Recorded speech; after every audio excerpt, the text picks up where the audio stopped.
Hello, aujourd'hui on se retrouve pour une nouvelle vidéo où on va parler de ces encres. Ce sont les encres aquarelles éclat et c'est un gifting de la marque, je l'ai dit direct au début de la vidéo, je suis pas rémunérée pour vous en parler, juste je l'ai eu en cadeau donc je tiens à vous en parler par contre parce que je suis une grande amoureuse des encres d'écriture Herbin depuis des années, ces encres-ci, mais le problème que j'avais avec celle-ci c'est que je n'ai pas de pipette, donc à chaque fois je dois prendre mon pinceau qui est sec, le retremper, après ressécher mon pinceau, prendre une autre couleur, etc. Et ça m'embête beaucoup parce que je suis feignante de nature. Donc ce genre de choses, j'aime pas trop le faire. Et là, ils ont sorti des encres éclat, donc des encres avec pipette, où il y a exactement les mêmes propriétés que j'adorais dans les encres d'écriture, mais avec des pipettes. Donc je sais que j'adore ces encres, c'est pour ça que je veux vous en parler, et aussi pour vous expliquer un peu à quoi servent ces encres et comment on peut les utiliser. Donc je vais faire une peinture dans cette vidéo pour vous montrer comment on peut les utiliser et à quoi elles me servent personnellement. Au niveau des couleurs, je leur ai demandé des couleurs coup de cœur, on va dire, parce que cette terre de sienne brûlée là, je la trouve trop jolie. Ce vert de chrome, pareil, je le trouve super beau. Et ce bleu lavande aussi. Mais faut savoir que j'ai hésité avant de leur demander les 3 couleurs que je voulais parce que toutes les couleurs de la gamme, toute la palette de couleurs, je la trouve très jolie. J'ai hésité aussi avec la terre de sienne naturelle, je crois. C'est entre l'ocre et cette couleur-là et qui est juste sublime. J'ai hésité aussi avec le vert olive, mais comme je me suis dit que j'avais déjà ce vert olive-là, peut-être que prendre un vert foncé, ça serait intelligent de ma part. Et ce bleu lavande pour faire les ciels. Alors vous voyez, quand il est pur, il est très puissant, on va dire, en termes de pigment. Mais quand on l'éclaircit, ça donne un très beau bleu ciel, enfin un bleu lavande, mais que j'adore utiliser pour mes ciels personnellement. Et ils m'ont aussi envoyé du papier, et ce papier là je l'ai déjà testé auparavant et je le trouve top, donc on va faire notre peinture là-dessus. C'est parti, je vais installer le setup pour pouvoir faire de la peinture et on va inaugurer aussi un nouveau torchon. Ça y est, je n'aurai plus mon ancien torchon que vous voyez dans toutes les vidéos presque. C'est un nouveau que ma grand-mère m'a donné, donc voilà. Et ça c'est hyper absorbant, donc en vrai c'est vraiment pas mal. Et on va pouvoir tester tout ça ensemble. Alors c'est bon, pour ceux qui me demandent le scotch de masquage que j'utilise sous mes reels ou sous mes vidéos TikTok, soit j'utilise ce Tesa qui est pas mal, mais il faut le mettre sur du tissu avant de le placer sur la feuille, sinon il colle de trop. Ou sinon j'utilise des masking tape, là par exemple c'est un de chez Action je crois, mais n'importe quel masking tape ça fonctionne, juste faut pas que la colle dessus soit trop puissante, sinon passez-le sur un tissu. Sinon ça va juste coller au papier. Ce mois d'août n'est pas fini, mais je tiens à dire que j'ai adoré, même si vous allez en voir encore, hein. J'adore faire des vidéos review de matériel.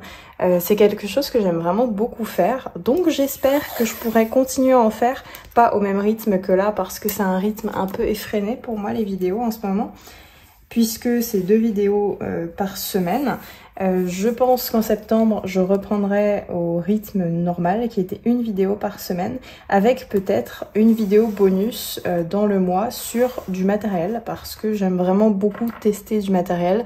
Et en plus, il y a un art haul qui va arriver en septembre, donc avec potentiellement des nouveautés, des cadeaux d'anniversaire et tout.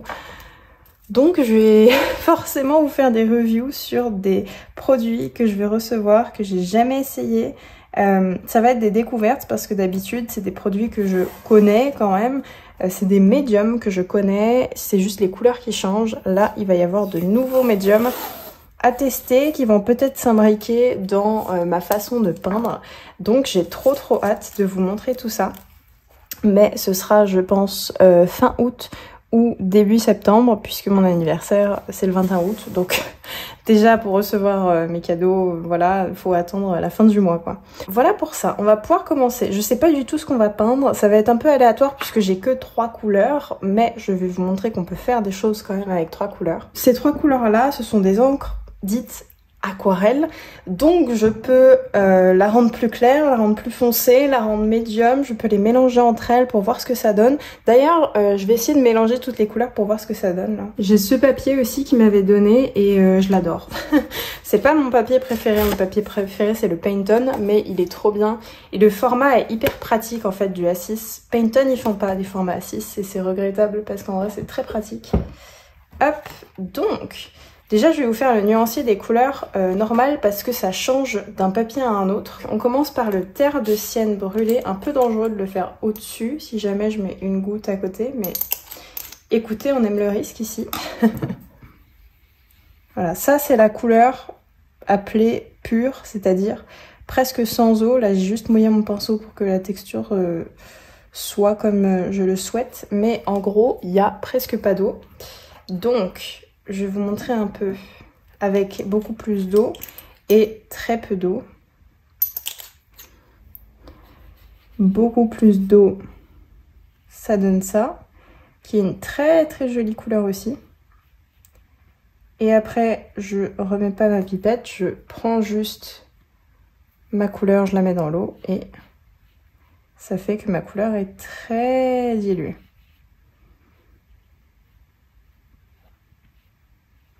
Voilà, donc déjà vous avez plusieurs tonalités qui vous donnent à chaque fois une couleur différente.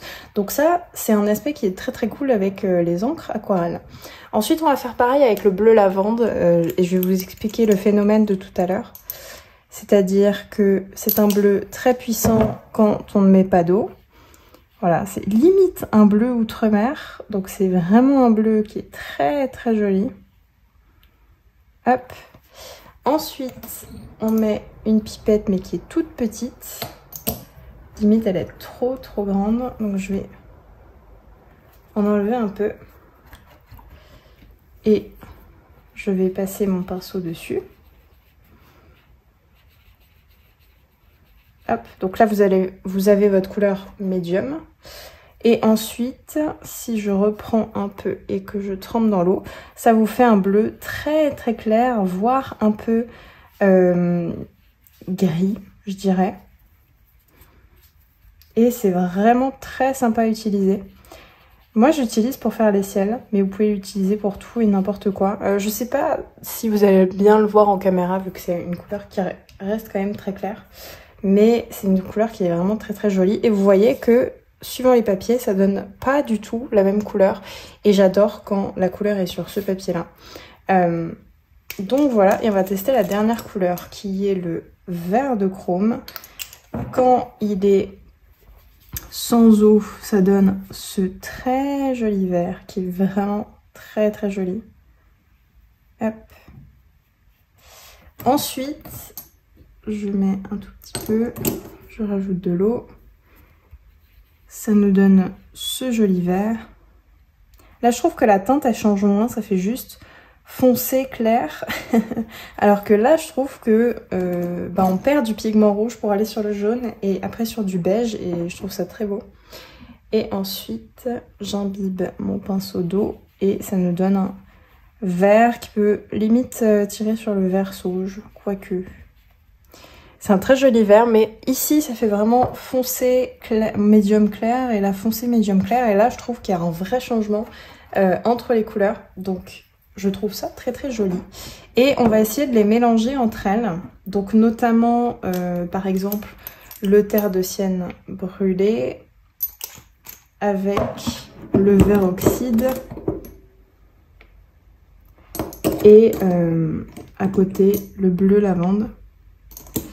Voir ce que ça donne. Ok, ça donne un très joli marron vert. Très très joli. Et le bleu lavande et le terre de sienne brûlée, ça donne un joli gris de pain. Donc on va quand même pouvoir faire pas mal de choses avec. Et je suppose que le bleu lavande et le vert oxyde de chrome, ça fasse un indigo ou quelque chose comme ça. Peut-être pas un indigo, mais juste un bleu vert foncé. Ouais, je suis un indigo. Un indigo. Donc, très très cool de pouvoir tous les mélanger comme ça. Donc, ce marron m'intéresse beaucoup, je vous avoue. Donc, il y a moyen que j'utilise sur ma peinture. J'ai limite envie de prendre cette peinture en format portrait et de dessiner un arbre, puisque j'en dessine souvent, mais ça veut dire qu'il faut que je change tout mon setup là. Bon, c'est pas grave, je vais changer. Donc là, on va essayer de dessiner cet arbre, mais je pense que ça va finir en session d'expérimentation, parce qu'en général, quand j'ai une image comme ça, j'aime bien expérimenter. Donc, je fais un petit croquis quand même, pour faire genre. Et après, on va commencer la peinture. Donc pour le croquis, je fais des formes très basiques, et après, je viens creuser pour avoir des détails. Je donne des cours sur Superprof et souvent le conseil que je donne, c'est souvent ça, c'est d'imaginer que votre dessin, ça va être une sculpture. Et que du coup, par conséquent, une sculpture, on fait une forme globale et après on creuse dans les détails. Et un dessin, je l'imagine vraiment comme ça, pour le créer en 3D, souvent, je trouve que faire une forme globale et puis après creuser dedans, ça aide pas mal pour trouver ces formes et savoir comment les faire. Donc si j'avais un conseil à vous donner, même si je ferai pas de tuto, parce qu'un tuto dessin, je trouve ça... Je trouve qu'on peut pas apprendre le dessin vraiment avec des tutos. On peut savoir dessiner des choses avec des tutos, mais apprendre tout le dessin, je trouve que les tutos, c'est pas vraiment la bonne méthode peut-être. Donc, puisque je pense ça, je n'en ferai pas sur ma chaîne, mais par contre, j'adore vous donner des conseils sur des choses que j'ai découvertes avec le temps, au fil des années, à force de dessiner. Par exemple, ça c'est quelque chose que j'ai remarqué, creuser dans un dessin. Souvent ce terme-là m'aide beaucoup parce que du coup je pense moins à vraiment dessiner tous les détails mais plus justement à faire les formes globales et puis après à faire les détails. Vous voyez que j'ai d'abord fait la forme de l'arbre qui est au-dessus. Je rajoute le tronc parce que le tronc est très complexe sur mon dessin, mais je pourrais très bien faire le fond d'abord, faire ça, mais je préfère faire le tronc, après faire le fond. Parce que c'est vraiment sur le tronc que j'ai envie de m'amuser sur ce dessin. Donc c'est pour ça que je le fais pas en premier, j'ai d'abord fait ma forme globale. Mais je préfère faire ça, en fait ça m'amuse plus. En fait le tronc il est torsadé. Donc c'est marrant à dessiner mais en même temps c'est un peu compliqué. Donc le croquis va prendre un peu plus de temps que ce que je prends d'habitude parce que juste l'image est plus complexe et qu'il y a un motif qui tourne autour, donc je suis toujours sur mes deux oreilles si jamais il revient. Cet arbre a une forme très particulière. J'aime beaucoup les arbres qui ont des formes particulières comme ça parce que toutes ces branches qui s'entremêlent, je trouve ça marrant à dessiner.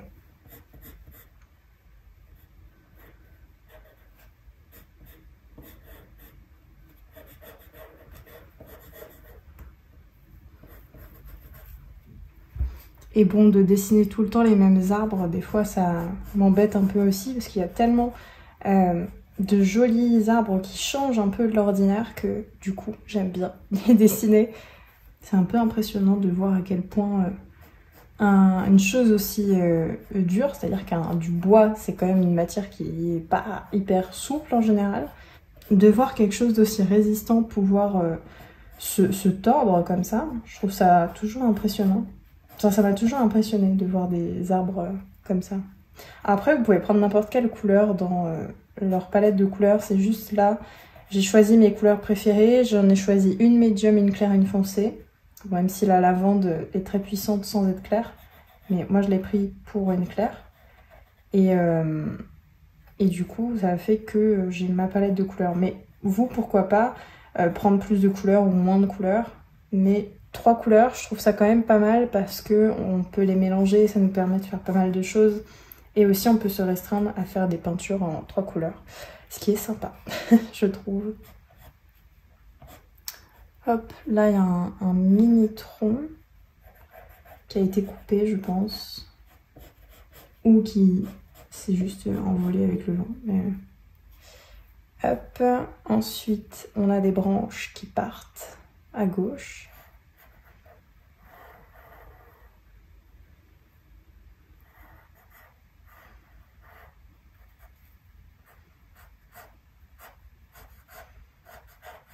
Après cette vidéo, je le mets en original, hein, comme d'hab. Sauf si vraiment j'ai un coup de cœur dessus et je le garde. Mais encore, j'essaie de moins avoir ça parce que bon, c'est dommage de garder toutes mes peintures. J'en ai déjà plein.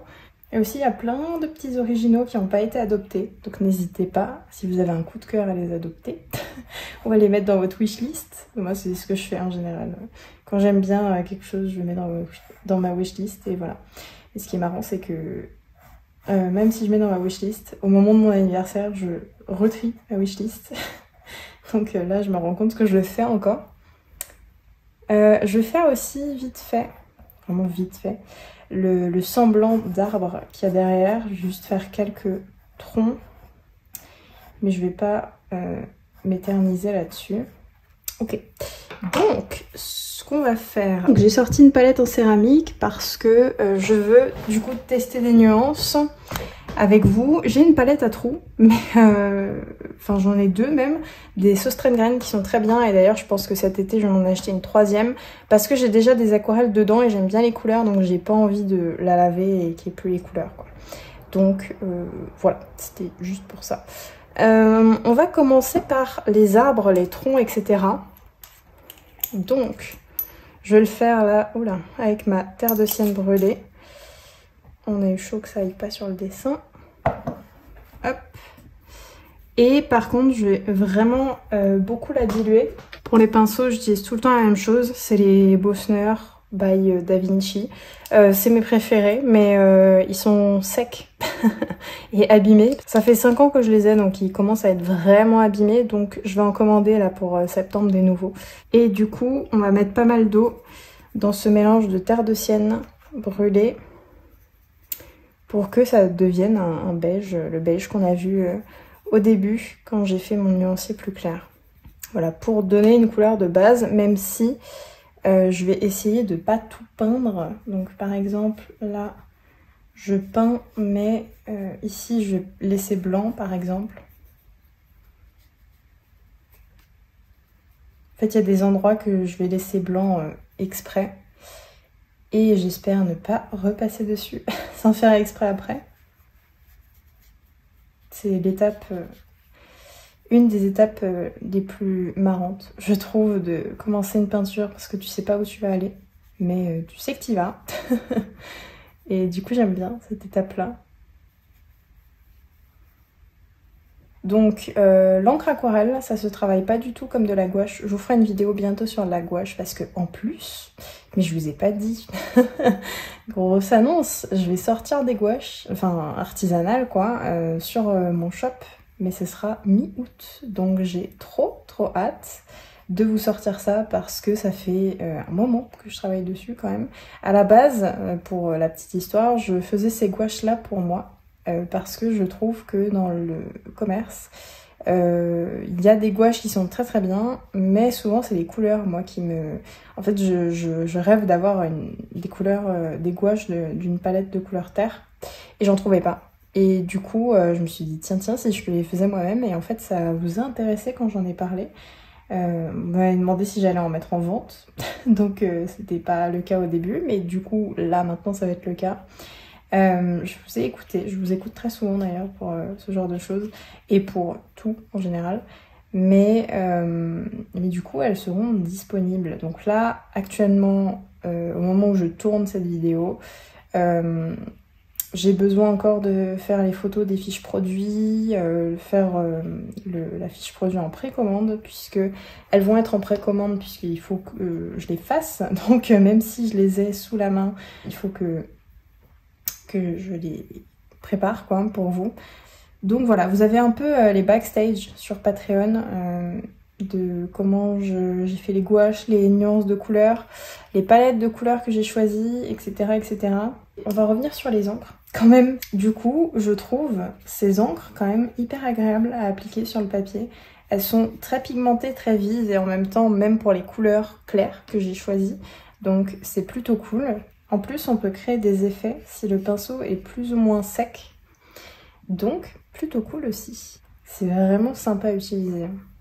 Même tout seul. Parce que d'habitude, si vous connaissez pas ma chaîne et que vous la découvrez à travers cette vidéo, je fais du mix média. C'est-à-dire que j'aime mélanger tous les médiums, ou presque.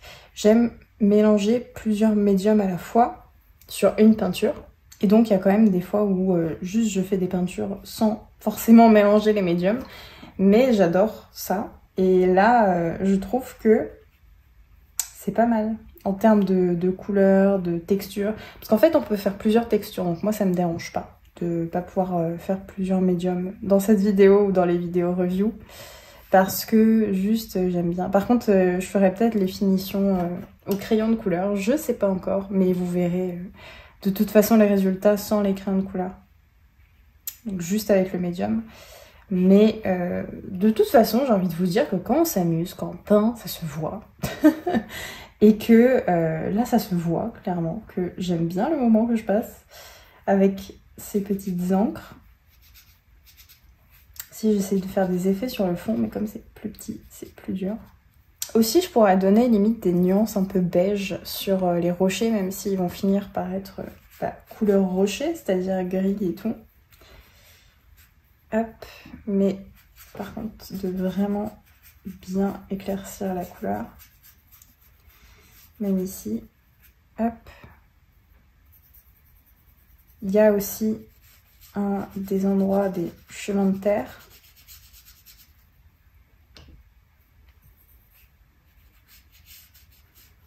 J'adore l'effet que ça fait quand le pinceau est plutôt sec. Genre sec sans eau. Pas juste sec, genre abîmé. Avec eau. Oh là, j'ai pas mis d'eau. Avec eau. Sans eau. Vous voyez, ça donne des coups de pinceau et j'adore. Je trouve ça trop joli. On va prendre notre bleu lavande qu'on va mettre sur notre palette, qu'on va beaucoup éclaircir parce que lui, pour le coup, il faut vraiment beaucoup l'éclaircir. Donc je prends un gros pinceau parce que là, le but, ça va être de faire des grandes zones. Hop. Tac. J'essaye ma couleur souvent sur papier avant de vraiment la mettre sur ma peinture. Et quand ça me convient, je peux commencer à la mettre sur ma peinture. Donc là, j'ai pas fait de croquis pour le ciel, parce que le ciel, j'aime bien le faire comme ça. Je sais pas trop comment expliquer comment je fais pour le coup.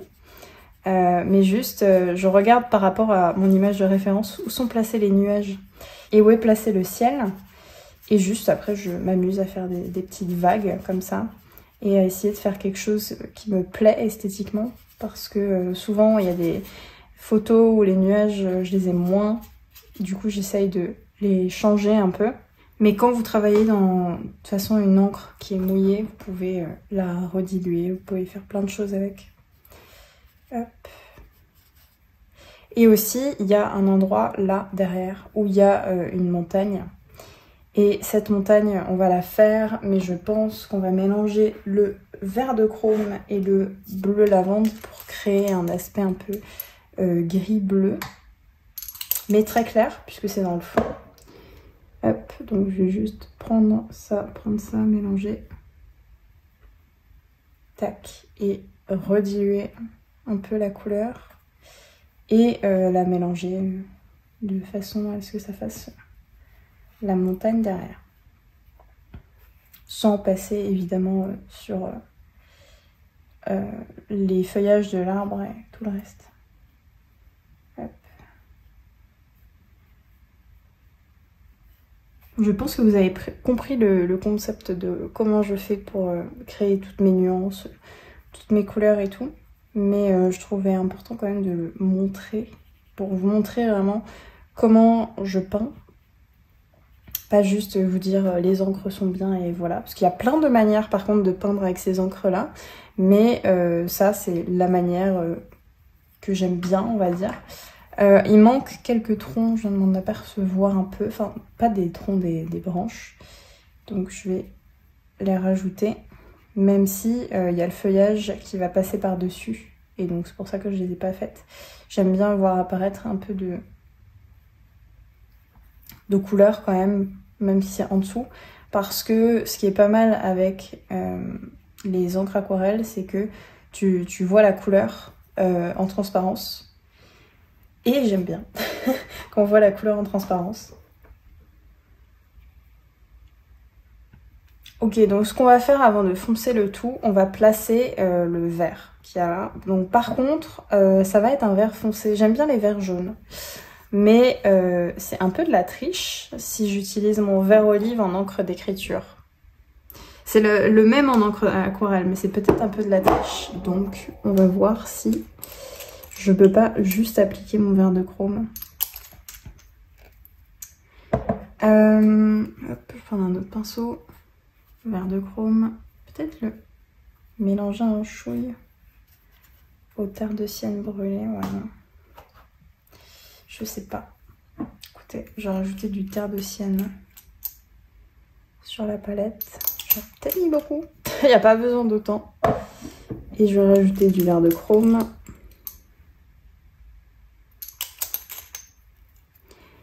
Hop, on va essayer de mélanger les deux pour voir ce que ça donne. Et je vais appliquer cette couleur-là. En essayant de la diluer parfois.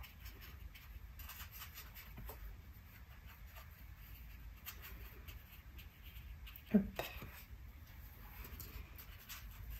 Donc, par contre, si vous faites cette technique-là, comme la mienne, il faut un papier qui supporte l'aquarelle. Hein, parce que sinon, ça va gondoler dès la première utilisation et après, ça va être compliqué pour créer vraiment quelque chose. Et là, je vais pas prendre de couleur, je vais juste mouiller le pinceau et un peu étirer la couleur quand il y a trop de pigments à un endroit. Ce que vous pouvez faire aussi, qui marche très bien avec ces encres, c'est faire un endroit où il n'y a que de l'eau et faire des gouttes par-dessus. Ça peut être sympa aussi. Ensuite, je vais juste prendre mon vert de chrome comme ça, pur. Et je vais le mettre pour foncer un peu les couleurs. Vous voyez, comme c'est encore mouillé, je peux me permettre de juste placer la couleur et qu'elle se mélange toute seule. Et quand ça le fait pas assez, bah, je viens mélanger de moi-même. Hop.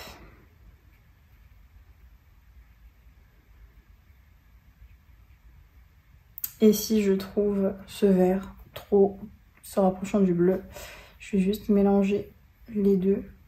Donc le vert de chrome et le terre de sienne. Pour me donner le marron de tout à l'heure. Ou un vert, vert plutôt olive. La peinture, souvent, on n'aime pas le résultat parce que on a justement cet effet brouillon un peu. Mais cet effet brouillon, il est toujours rattrapable tant que le dessin n'est pas fini. Et donc, je trouve ça important d'avoir un brouillon, de le laisser sécher et après de repasser dessus. Et ce que je fais souvent pour donner plus de détails, c'est que je rajoute une couleur, donc par exemple au crayon de couleur, pour faire le line. Et ce que j'aime bien faire aussi, c'est de prendre mon pinceau que j'ai imbibé d'eau mais que j'ai essoré pour qu'il y ait plus de couleur et de passer sur les endroits un peu trop foncés pour moi et de juste voilà, laisser un endroit plus clair.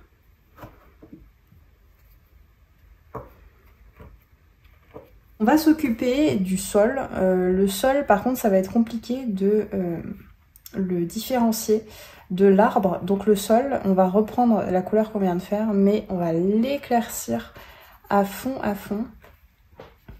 Comme ça, c'est pas mal. Hop. On va rajouter un peu de terre de sienne dedans, pour que ça fasse un peu moins gris. Tac. Et après, je vais prendre mon eau et je vais la passer par-dessus pour un peu diluer le tout. Hop.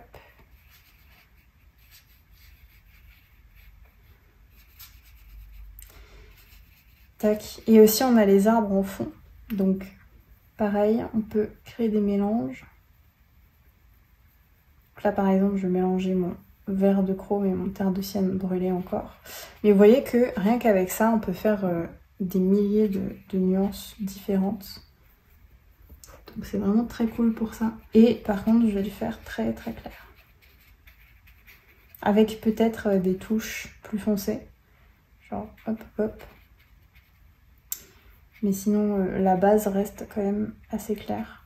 je rajoute les touches de foncé, même si là j'en ai plus sur ma palette, donc c'est plus trop foncé. Et aussi, ce que je vais faire, c'est mélanger le vert de chrome et le bleu pour faire le gris. Non, le gris, c'était le terre de sienne brûlée et le bleu lavande, je crois. Si mes souvenirs sont bons. Donc... ouais, c'est ça.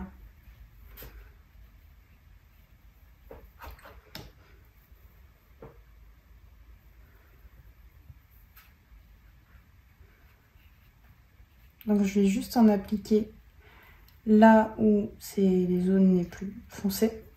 Et après, je vais prendre mon pinceau imbibé d'eau et je vais passer mon pinceau sur les parties claires. Hop. Et je peux faire ça pour un peu tout le sol parce qu'on retrouve pas mal de gris sur le sol, même si j'ai rajouté du beige juste avant.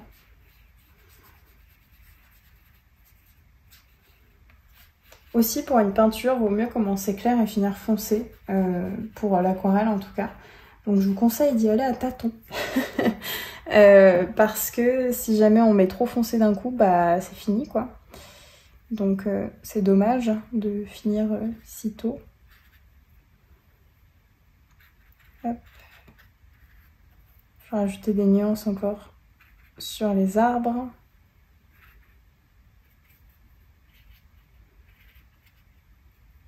Et donc on va commencer à vraiment foncer toutes les couleurs. Donc on va prendre notre terre de sienne brûlée et notre vert oxyde de chrome qui va créer normalement un marronné très foncé. Si je mélange les deux sans eau, ouais, on obtient quelque chose d'assez foncé. Et donc là, je vais le mettre sur les feuillages, donc les ombres du feuillage. Uniquement, parce que sinon ça va vraiment faire trop fouillis. Donc là, je vous ai dit au début, on ne cherche pas à avoir quelque chose de très réaliste, parce que le jour où je voudrais quelque chose de réaliste, je vous le dirai. Mais de quand même respecter les ombres, parce que c'est ça qui donne aussi du volume et de la profondeur à votre dessin. Et même si on ne veut pas faire quelque chose de réaliste, c'est toujours sympa quand même. Là, vous voyez, d'habitude, il me manque une couleur vive, genre le vert olive, pour un peu changer tout ça. Donc là, je mélange le bleu et le vert pour créer des nuances, justement, sur le sol. Et je vais faire pareil en le mettant là. Parce que le bleu me permet de foncer, mais pas foncer de la même manière que le reste. Du coup, ça me va, parce que ça ressort quand même pas mal. Hop.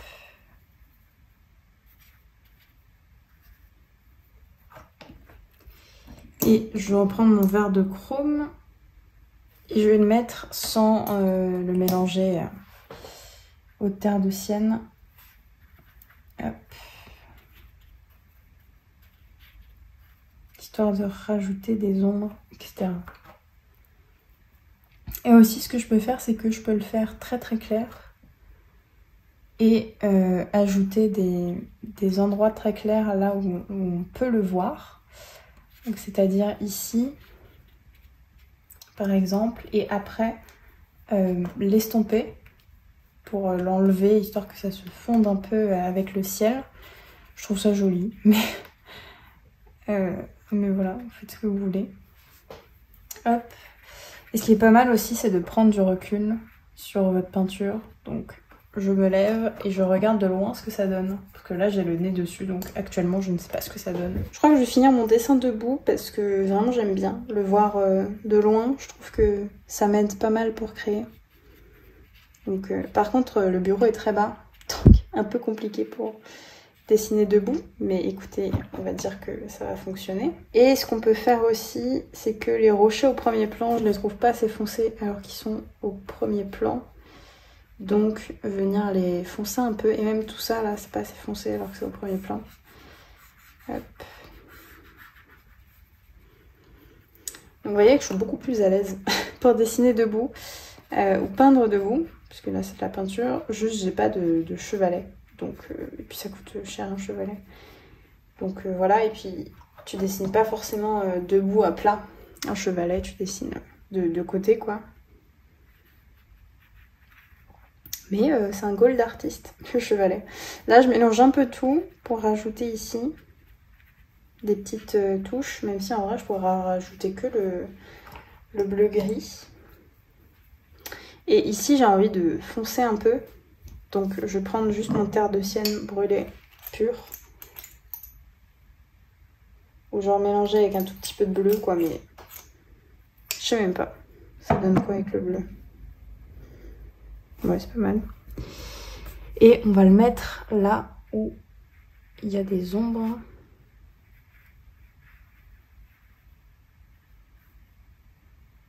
Et par contre, on ne touche pas aux endroits de lumière.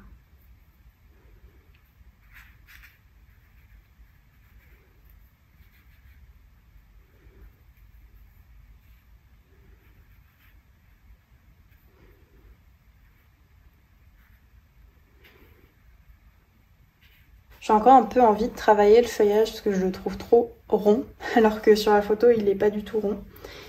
Donc on va encore travailler ça.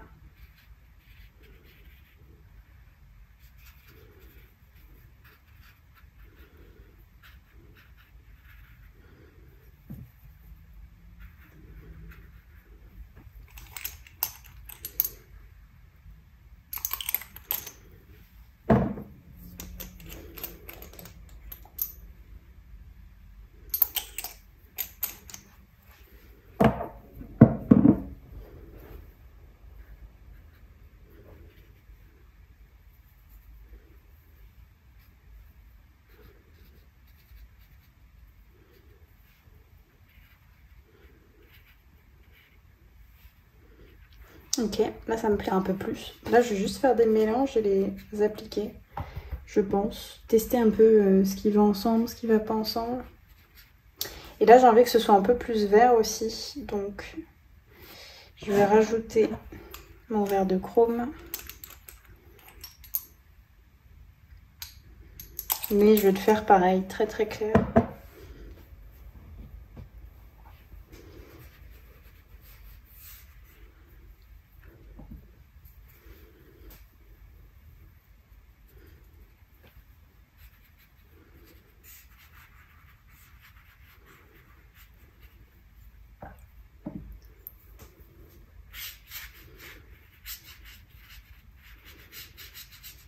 Mon terre de sienne brûlée, j'ai bien envie de le mettre ici parce que là je crois que c'est en plus un tronc. Donc raison de plus pour le faire plus foncé et rajouter peut-être des touches comme ça de rouge, enfin de terre de sienne brûlée, mais du coup ça fait un peu plus rouge. Et là, l'appliquer en le désaturant directement sur le papier.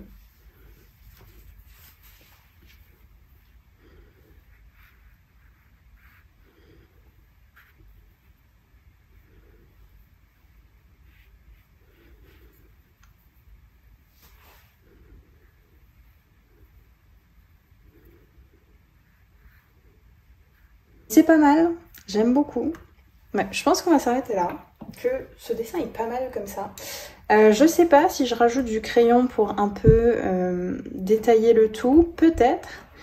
Ou alors pour juste rajouter des effets. Mais du coup, je triche un peu si je fais ça. Mais bon, après,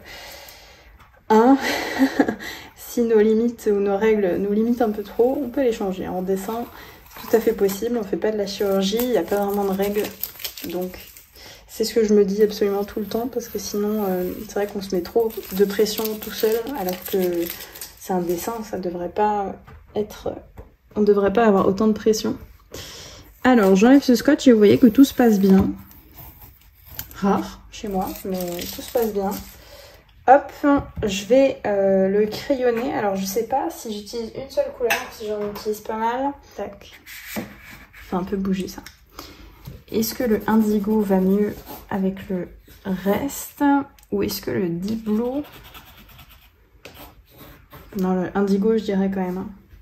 Allez, on part sur le indigo. On va un peu nuancer tout ça. Et là par contre je vais m'asseoir et me rapprocher pour faire les détails. Donc notamment retravailler un peu les contours. C'est-à-dire que là par exemple il y a le rocher, donc retravailler un peu ça. Là il y a le tronc. Donc même si mon crayonné est assez fin, je trouve qu'il détermine quand même et détaille un peu les formes. J'essaye de le faire encore plus fin quand il y a des endroits de blanc, parce que du coup ça marque encore plus le fait que là il y a de la lumière, vous voyez. Je sais même pas si j'ai envie de le crayonner plus, parce qu'en vrai je le trouve bien comme ça. Donc juste le tronc crayonné, je pense que c'est pas mal. Parce que même le fond, en fait je trouve ça sympa d'avoir tout qui est hyper flou. Puis quand je dis ça je continue, mais juste un tout petit peu, vous voyez. Et pour donner de la texture, mais c'est tout quoi. Je trouve ça sympa en vrai. Vu qu'il y a déjà le croquis en plus. Ouais, je trouve ça sympa comme ça. Je laisse comme ça. Et bien sûr, je vais vous faire la signature de l'artiste en direct. Hop. Et voilà, il sera disponible pour être en original. Et j'espère que cette vidéo vous a plu. En résumé, ces encres, je les adore. Hein, vous pouvez le voir, je me suis éclatée, même en les travaillant toute seule. C'est rare parce que j'adore travailler les médiums entre eux. Et surtout les encres aquarelles, j'adore les utiliser en fond, etc. Là, je suis très contente de ce que ça donne. J'adore les couleurs, il y a 70 couleurs. Donc franchement, je trouve ça énorme. Et énorme dans le positif, hein, parce que souvent, quand on lance une gamme comme ça, il n'y a pas beaucoup de couleurs ou de choses comme ça. Et là, il y en a 70. Et je peux vous dire que les couleurs, elles sont très lumineuses, comme il y a marqué là, parce que là, ça est censé être des couleurs désaturées et elles sont quand même assez lumineuses. Donc c'est plutôt cool. On nous dit aussi qu'elles sont transparentes, à base de colorants, pouvant être diluées à l'eau. Encre miscible pour pinceau, plume et aérographie. Ah, on peut le mettre dans le stylo plume? Je savais pas du tout. Bah écoutez, c'est top. Le format pipette, moi je l'adore. La pipette est assez intéressante. Hop, je vous montre ça comme ça. En fait, c'est une boule. Vous voyez? Et je trouve que ça, des pipettes comme ça, on n'en trouve pas souvent en dessin. Et je trouve ça intéressant parce que on peut faire des effets. On peut juste dessiner avec la pipette en fait. Et je trouve ça hyper cool.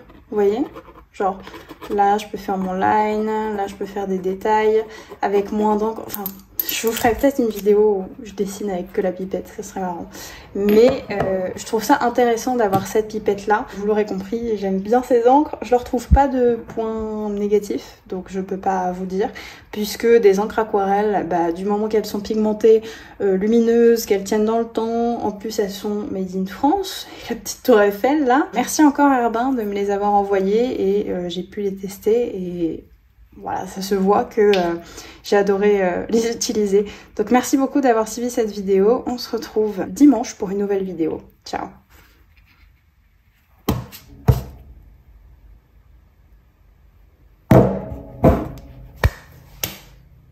Ça, hein, c'est ma phobie de tous les jours. Je suis allergique à ce truc.